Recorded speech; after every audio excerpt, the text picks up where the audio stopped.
Halo, pace bene, masih di mea culpa. Masih ada kabar duka, requiescat in pace, Romo Francisco Saverius Widiat Moko, Serikat Jesuit, anggota dari Serikat Jesuit. Ada satu kabar duka yaitu meninggalnya Romo ini, masih juga dari Ordo Serikat Jesuit. Setelah video sebelumnya saya membuat berita duka juga atas meninggalnya Monsignor Emeritus Julianus Kemo Sunarko, SJ. Romo FX Widiat Moko SJ meninggal dunia di Rumah Sakit St. Carolus Jakarta pada Sabtu dini hari tanggal 27 Juni tahun 2020 pukul 4.30 pagi, setengah 5 pagi.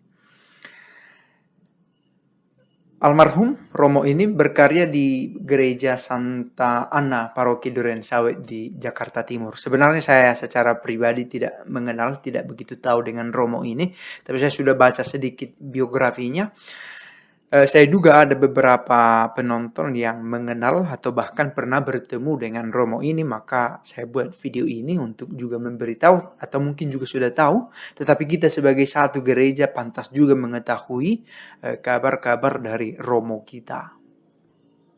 Memang Romo ini dikatakan sudah mengalami sakit serius pada bagian ginjal dan beberapa kali dibawa ke Singapura untuk pengobatan dan juga di rumah sakit di Jakarta.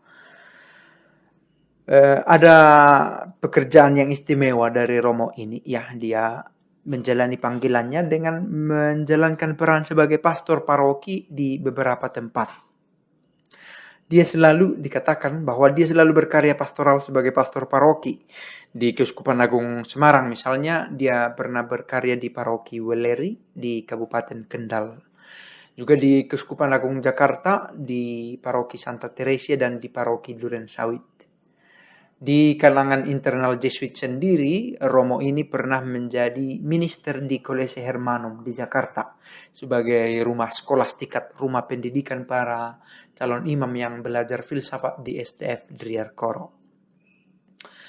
Saya membuat refleksi begini, bahwa Romo ini menjalani panggilannya sampai berusia 68 tahun, kurang lebih, lahir 27 Maret 1952 dan meninggal 27 Juni 2020. Sampai pada usia 68 tahun Romo ini kekun dalam imannya dan dia menjaga kesetiaannya dalam panggilan.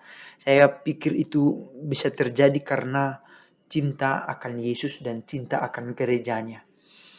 Apalagi perannya sebagai pastor paroki, pasti dia mencintai gereja dan mengenal gereja itu sendiri. Gereja dalam konteks yang lebih sempit, paroki yang digembalakannya. Oke, plus minus boleh saja mungkin dimiliki oleh Romo ini, sebagaimana kita sendiri juga memiliki kekurangan dan kelebihan.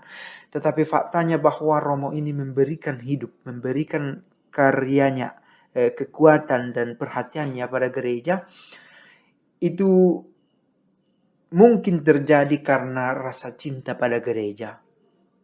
Karena ada rasa cinta pada gereja. Cinta akan gereja bukan hanya soal menerima kelebihannya, tetapi juga menerima kekurangannya. Pasti ada saja umat yang mungkin tidak setuju dengan keputusan Romo ini atau dengan metode penggembalaannya, tetapi beliau tetap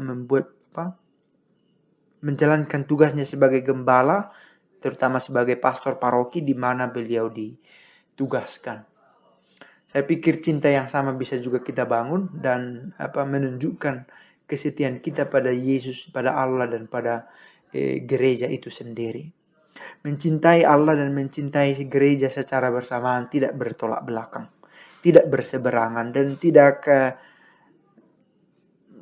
menyebabkan tabrakan kepentingan. Ada orang berkata, yang penting kan kita mencintai Allah, bukan mencintai gerejanya. Itu tidak bisa juga dikatakan. Kita bisa serentak mencintai Allah dan mencintai gereja. Saya pikir itu ditunjukkan oleh Romo ini dengan perannya sebagai seorang Jesuit, sebagai seorang imam, dan terutama sebagai seorang pastor paroki. Semoga beristirahatlah dalam damai Romo ini, dan semoga umat yang ditinggalkan, yang mengingat karya-karyanya, terinspirasi untuk menghidupi semangat yang sama dalam menjalani panggilan dan menjalani hidupnya dalam iman Katolik. Pace e bene.